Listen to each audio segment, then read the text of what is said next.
Hey, and welcome back to the classroom. Another math video all for you. And now we are going to find the least common multiple, or the LCM, of 4 and 6.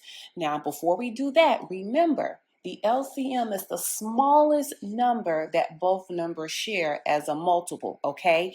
So as we work on this problem, just keep in mind we are trying to identify the smallest multiple that 4 and 6 share. All right, let's get to work. So first, let's identify the first few multiples of 4.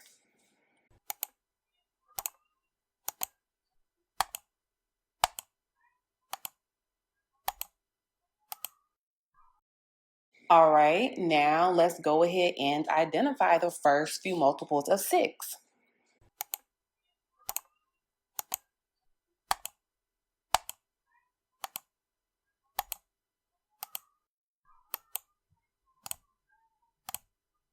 Now, if you compare the multiples of 4 to the multiples of 6, yes, you're going to see that they have a few multiples in common.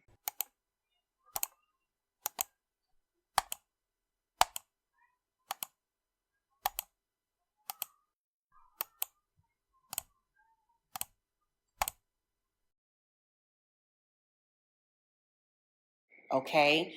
But we are looking for the smallest multiple that 4 and 6 share, which means the smallest number that they share is 12. So the LCM of 4 and 6 is 12.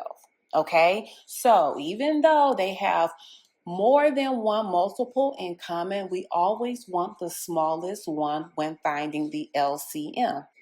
All right, in closing, let's recap really quickly. We found the LCM of 4 and 6 by listing a few of their multiples. We did notice they had a few multiples in common, but we were targeting the smallest multiple that they shared, which was 12.